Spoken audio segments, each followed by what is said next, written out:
Okay guys, we're going to look at the new museum now, which is not in Sanctuary Hills, but it's somewhere else. It's at the Boston airport. I thought it'd be nice to put it in here. We used a lot of the Vault-Tec stuff and some other things as well.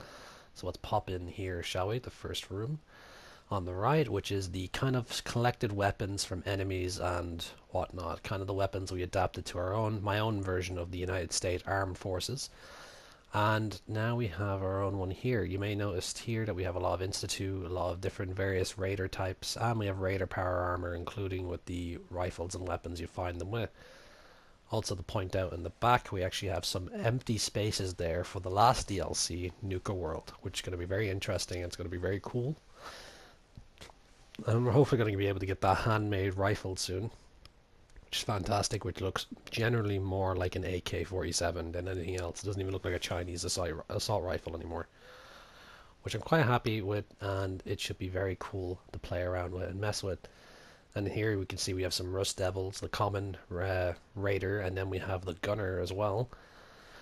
And then we have some Institute Coursers, an Institute Scientist, and a standard Institute Gen 2 or 3, I can't remember, or Gen 1 even. I know they can wear clothes as well. But anyway, you see here we actually have some weapons and stuff like that stacked. I like the little pegboards for these kind of things. I didn't really put anything much into display cabinets, but you know, they look nice anyway. That's the point.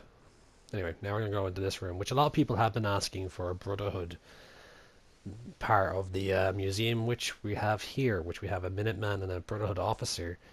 Well, technically in my mind they were shaking hands, but oh well. Here we have the Brotherhood Minutemen Treaty, which is a alliance which only lasts a couple of years and will be renewed every year, end of every few years. And if, well, it's just to help better the Commonwealth and use both of our resources and manpower to protect it and help it expand and rebuild basically. And here the Brotherhood of Steel have donated us a fine amount of clothing and equipment, even power armor, surprisingly. Even from them we have some empty displays. I will be filling them up soon, hopefully. And we actually have some different variants here. So we have all the combat and field scribe variants, and then we have the internal variants, which is the engineers, the scribes, the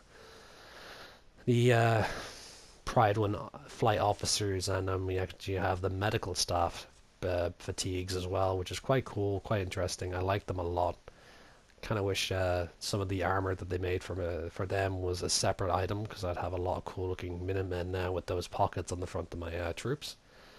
But they look cool enough as it is. Anyway, but now, since we got the Vault-Tec DLC, I was thinking about converting a Vault 88 into my capital, which I'm currently undergoing and undertaking that project as we speak. So you give me a bit of time at that, and it will be fully decorated as well. Now, if we come in here, we actually have a little mock-up area where we have a vault entrance and people coming in, lining up to join this new capital. We'll go over to that first, but actually we'll point out the overseer's desk, which points out the town mayor or governor or even the senator of that particular vault. And then we have actually some regular clothes as well, because you won't be always wearing a Vault-Tec suit, but you will be either given specific jobs that let you allow to wear different kind of clothing instead of you're the box standard civilian, so you get the box standard Vault 88 jumpsuit. We have the 88 jumpsuit on display with the Pip-Boys, which are now a common factor for most vault dwellers now of the new United States, well, the new United States of America, which is great. And then we have the little mock-up design of a vault entrance and people lining up and talking to the welcoming group and protected by security, which is quite nice. I like this a lot. The security are actually now known as the United States Police. We actually do have a new police station in Sanctuary, which is known as the Sanctuary Police Department. Sanctuary City Police Department. But anyway, we're going to go up here and we have a little photo op moment where you can get a picture with the Commonwealth's most famous anti-hero by accident, which is the Mechanist, well, also known as Elizabeth Cruz. She will also be... Really, you can come here, get a photo taken, and enjoy yourself.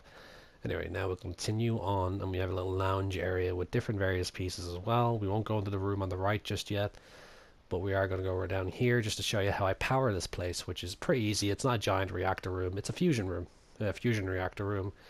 And there's a little trick to actually getting the wire to go down in place and connect to the wall, the wall conduit from the vault, which is pretty neat and handy. And then I also wish that Bethesda gave us proper vault door buttons, because they would work wonderfully instead of this. But anyway, let's continue on, shall we? Looking quite nice as a little recreational area. I did a lot with Boston. This is in the Boston airport, by the way, so there's not even a chaos stand to actually feed people or actually have a farm hidden at the side where the farmers will live or something like that, but unfortunately there's not. So right, now we're in here and we actually have this Minuteman statue right in front of us here. And the whole story about this is it actually came from the memorial site in Sanctuary City. It was donated there and a new one replaced it as well. And the flags behind there are also the flags that were originally put up in the town when the Minutemen started to make the comeback. But now we're in this very important room which kind of goes to the history of the Minutemen. Apologies about that, my laptop wanted to make noise. But anyway, we're going to continue through here. We actually have our aftermath of, let's say we're at the castle, and the sole survivor, Preston and Ronnie, are all prepping up and readying up and trying to rebuild the Minutemen as a fighting force as well. And then, well, more afterwards, I actually start to, in the idea, I start to wear the Minutemen general outfit. But after a while, after discovering Vault 88, different faction groups have started to show up and wanted to make an alliance or join this new faction itself, which the Minutemen are rebuilding. So of course, when we start around here, you see we have Preston and Ronnie and myself well, not myself, but the sole survivor there, just trying to sort out a deal or a treaty or accept new members into this idea of the United States of America. And now on the right there in the hood, in the clean room suit and glasses, we have actually the lead physician of the Wasteland, Potima Care. We have some Diamond City traders, farmland traders, Far Harbor traders, and we have Vault 81 as well, thinking of joining up as well. So it'll be 2 vaults in the new United States that are fully integratable and starting to accept more people in. So looking around here, we actually have this moving in here. And now we kind of have the aftermath where the sole survivor, anyone's sole survivor really, has been elected as the president of this state. And you have Preston or someone else as the head of your army chief of staff. Then we have the Sanctuary Police Department or the chief of police for the general state. We have some business tycoons now and industrialists and education and healthcare also included with this. I was actually planning about putting swords up there just as the mark as the truce, or each member gets a revolutionary sword.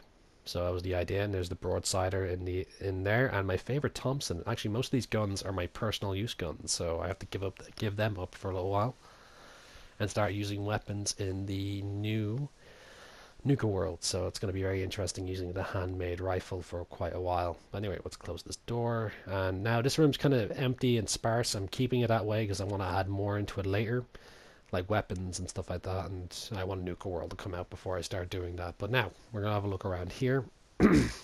Apologies. We're going to look around here, and first we're going to start off with the Commonwealth Rangers. And of course, Commonwealth Rangers are comprised of people from the Commonwealth and people from Far Harbor, due to the fact that they know the terrain better than anyone else. So here we have the initial recruit, which would wear a fisherman's hat, gas mask, leather armor, and military fatigues. Boiled leather armor, by the way. So you have the basic anti-chem soldier, and then we have the initiate into the, well, let's say we have the private first class into the Rangers, which are wearing the normal militia hat, and then we have the officers, which wear the peaked cap and the camo bandana on their face, and they have a reinforced combat armor. I mean, every power armor in the room is T60 at the moment, because it's the standard box standard uniform, and not the uniform, box standard power armor in the United States Armed Forces. Now here we have our classic Marine right in front of us here, and then on the right we have our heavy assault Marine, and then we have our stealth assault Marine as well included. So a lot of people are actually looking for different special forces types, so there's 3 types of each one, or 3 rankings that make up each member of each branch of the armed forces in this world. Anyway, now I did actually set up 2 more new groups, which is the United States Navy, which we don't have many ships, but we're slowly and surely trying to rebuild as we speak. So we have 3 different types. We have the we have the submarine commander, because we do have access to that nuclear submarine. We also have the standard box white uniform ship captain, And then we actually have ship mechanics and whatnot wearing a very distinct uniform, which is black, and wearing the scribe field hat. Now, we come over here, we actually have the US Coast Guard, which the US Coast Guard is comprised of, well, US Coast Guardsmen who are well trained in combat now and in sea rescue. And also including, we have deep sea divers as well included, which we have them over there. As you can see, they're all wearing white combat armor, white hats, and we have the sea diver as well. And now the prime of the, well, armed forces, which is the army, which we have a National Guard variant wearing the dirty helmet and dirty fatigues. Then we have a more, Far Harbor based one and anti-chemical trooper one, which is wearing the fisherman's hat and the gas mask. And then we have our standard fresh army fatigued standard combat armor and army helmet that's not dirty. So yeah, this is pretty much the idea at the moment. It's not the idea, this is pretty much the completed product at the moment. All it needs is adding more details. I'm just leaving all the doors open now because I'm actually going to take a wander around at the moment and have a look. And we're going to go right back to the gate. Let's make it over there, and yeah, we'll just do a quick run through everything. And yeah, guys, this took up most of my day. It was actually quite hard to build. Building with Atrium pieces and then trying to learn them, how to use them again were, apologies, were pretty difficult. So yeah, I just want to do a quick shout out to the guys over at sugarbombs.com for all your Fallout Culture needs, or any Bethesda game, another game really. Check out their forums. They're actually quite cool, and well, they're quite, they're quite cool. But anyway, I hope you've enjoyed this video, and I enjoyed making it, and I'll see you next time on RTC. See you guys. Have a